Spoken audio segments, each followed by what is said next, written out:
Hey Matt, watched your video on Dawkins and Dennett. Obviously, wanted to jump in here and say a few things to defend Dennett. I'm not too concerned about Dawkins, although I do stand by the idea of the selfish gene. I think it's a useful way to think about evolution, and I think it can be provided to be beneficial if we don't think as if I mean it's not this disembodied, free floating abstraction that you think it is. It's quite embodied.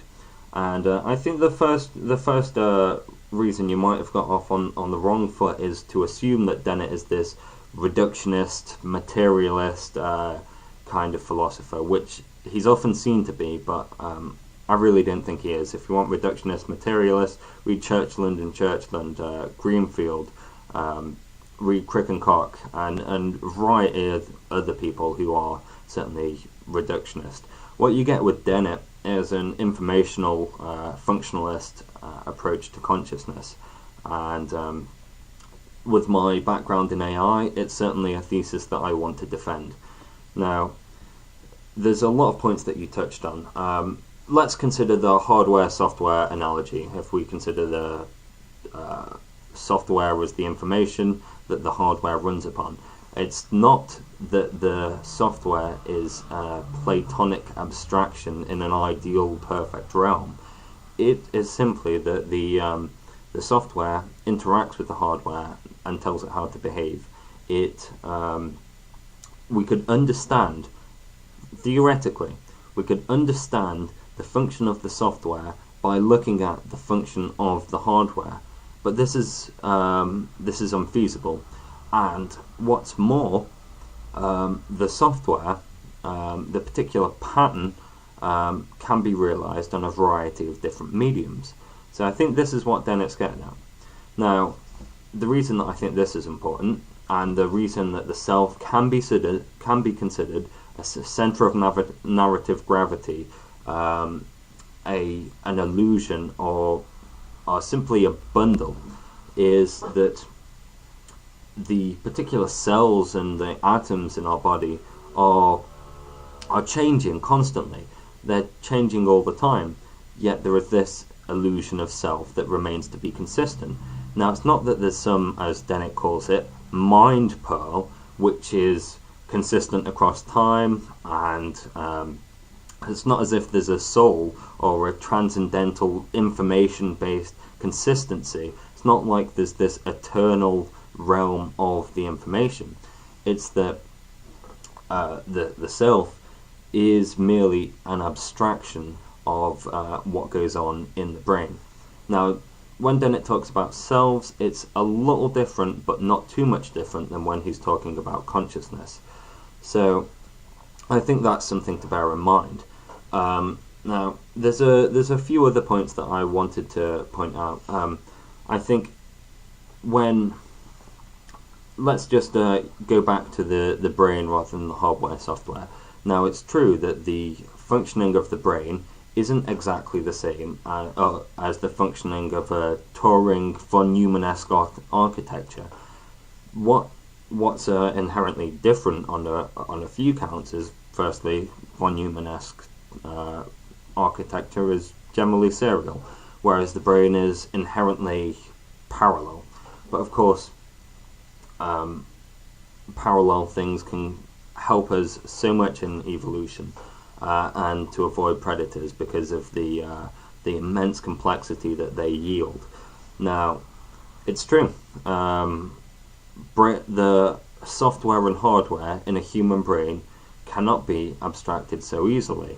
The software is the hardware in certain respects, but at the same time, you get hardware neural networks.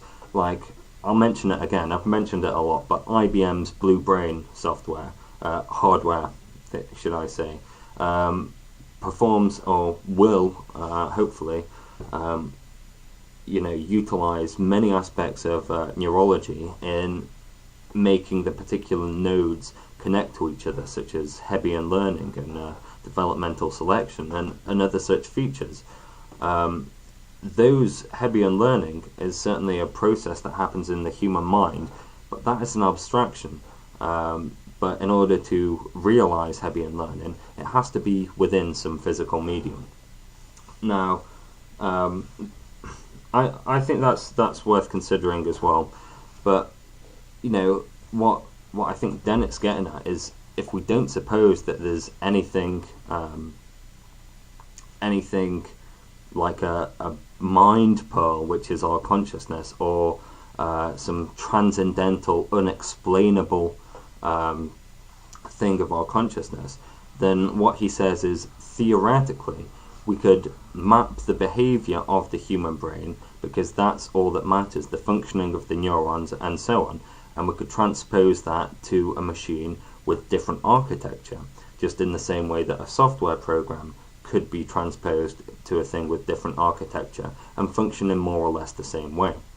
So if we think of the transferring of different software types to other things, then we're not left with any contradictions. We're not left with any Platonic realm. We're not left with any non-physical thing. You could argue that software is non-physical, but it is physical. It's always embodied. It's a pattern of the physical world, and in some ways, in neurology, there's a concept known as degeneracy, which is the functioning of particular neurons. One neuronal group firing and another completely different neuronal group firing can stimulate the same other neurons. It can yield the same experience. So just as experience isn't necessarily tied to any particular firing of neurons, what the functionalists often say is they adhere to the concept of multiple realizability. It's not tied to the brain at all. It's merely tied to the functions that the actual brain is doing.